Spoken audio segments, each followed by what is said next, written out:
Welcome to another episode of Juice Moose TV.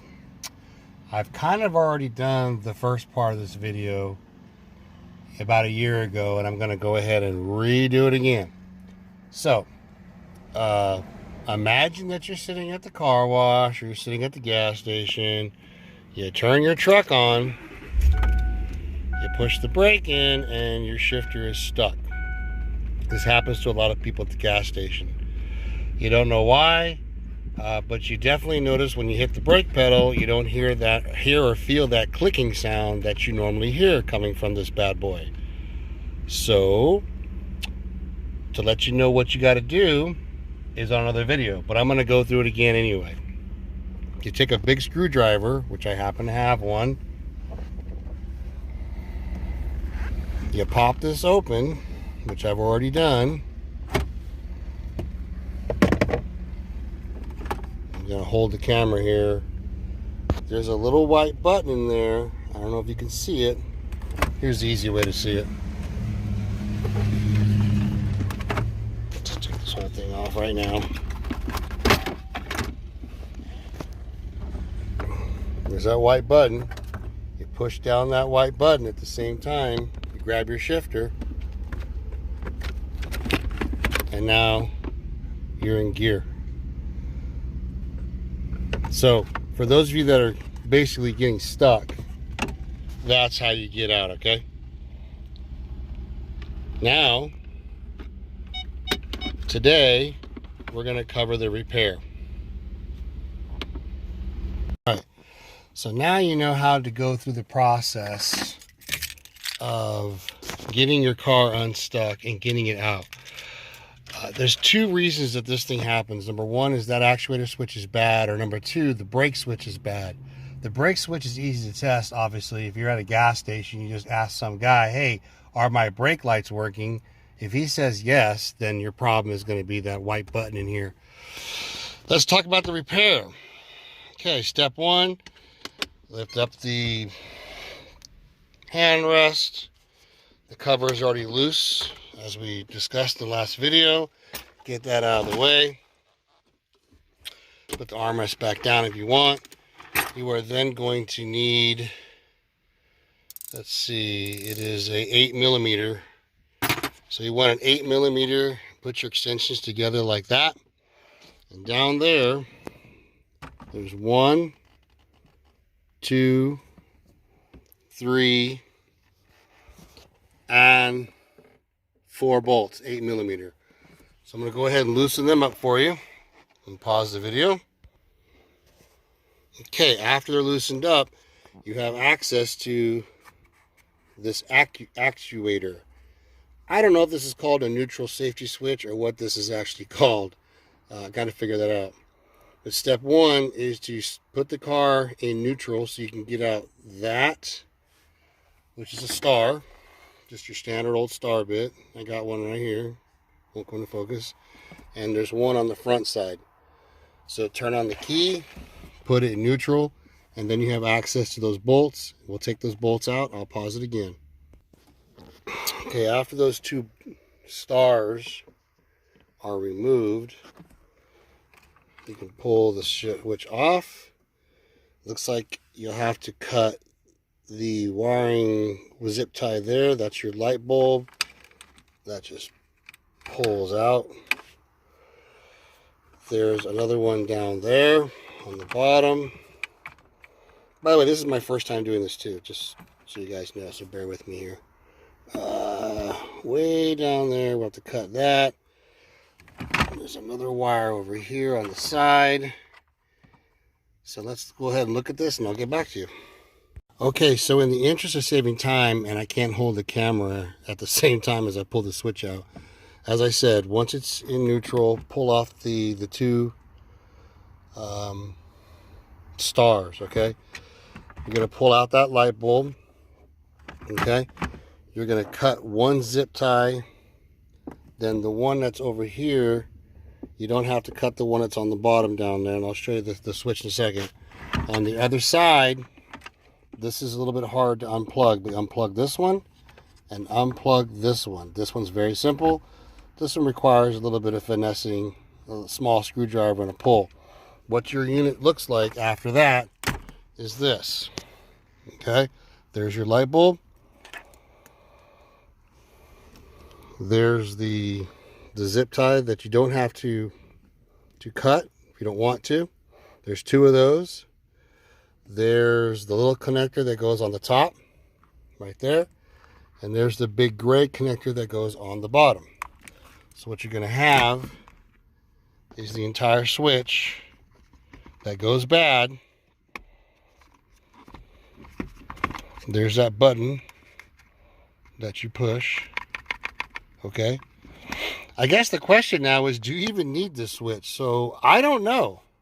So let's go ahead and put the key in, because I don't know what this thing costs even yet. I gotta go to the parts store with it.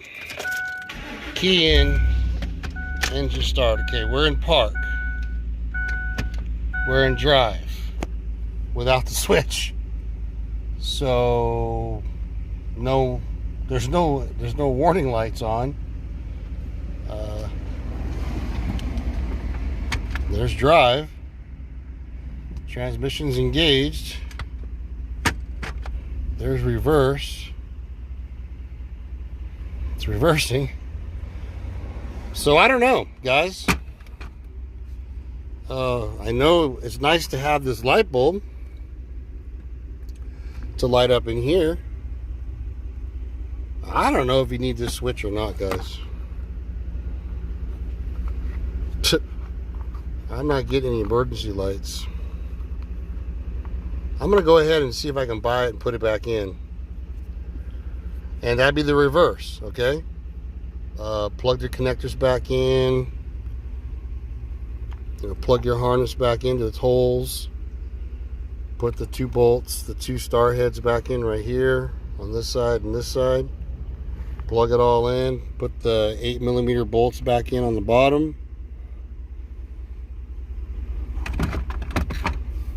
I don't know. I'll go ahead and replace the switch and tell you what it costs. All right, kids.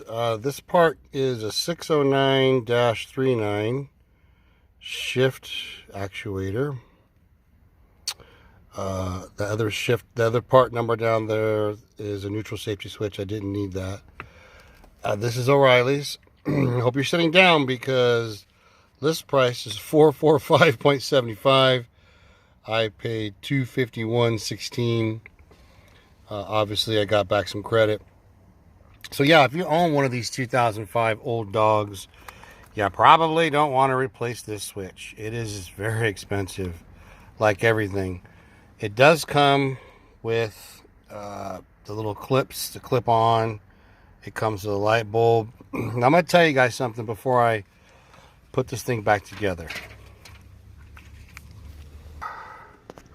You probably don't want to spend this kind of money on a truck this old. So here is what I would do.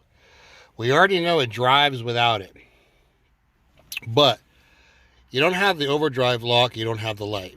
So if you don't want to spend this kind of money fixing this switch, well, all I would do is leave everything plugged in, okay, and just unbolt those two star bolts right here.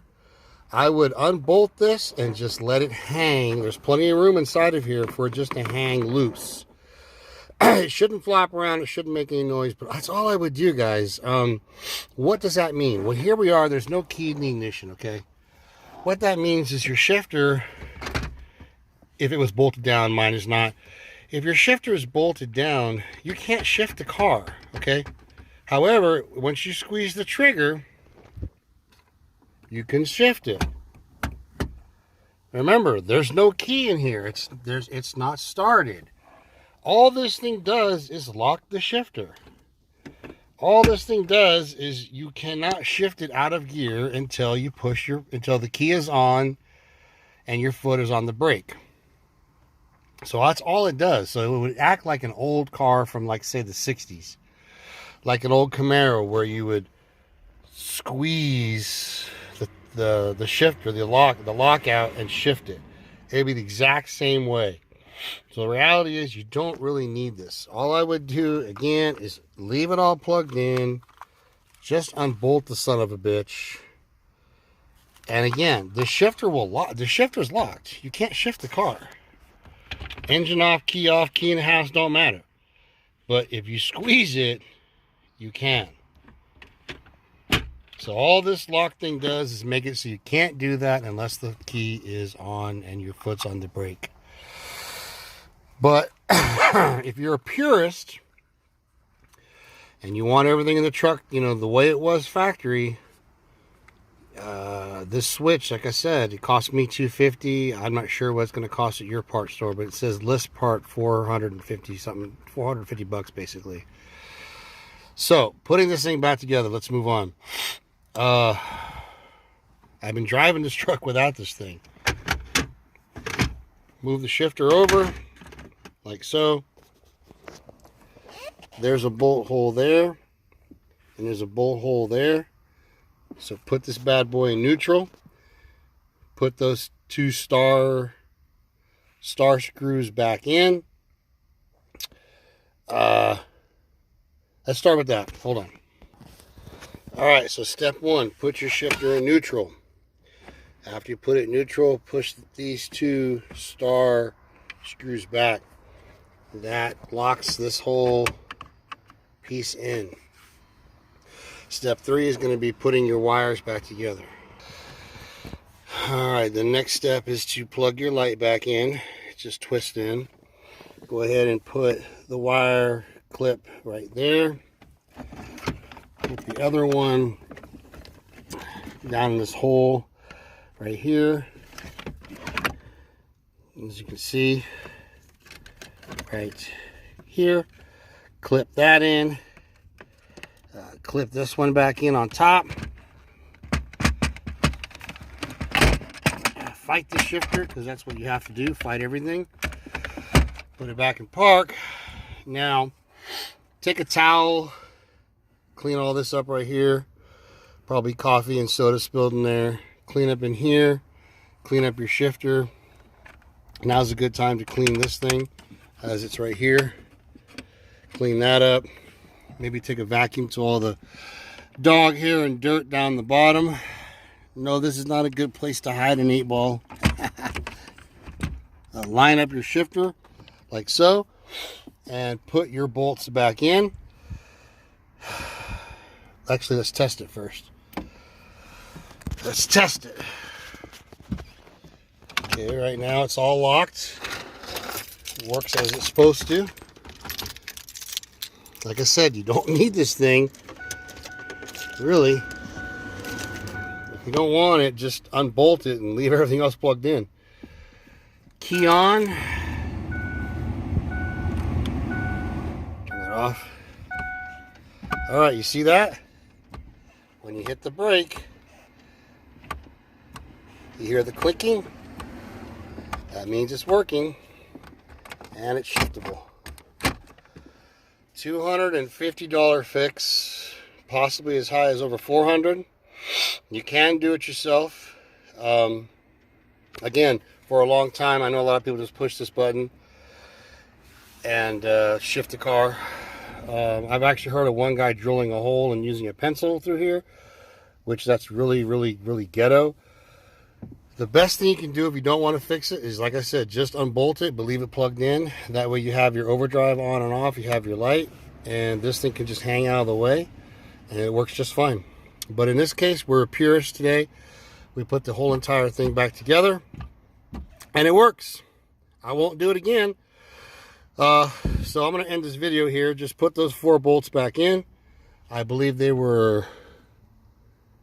I think they were 5mm, I believe. 5 or 6. Put these bolts back in. Lift this cover up. Put your cover back on. Take the time to clean everything now while you have it all apart. And I hope this video helps somebody. It's pretty simple repair.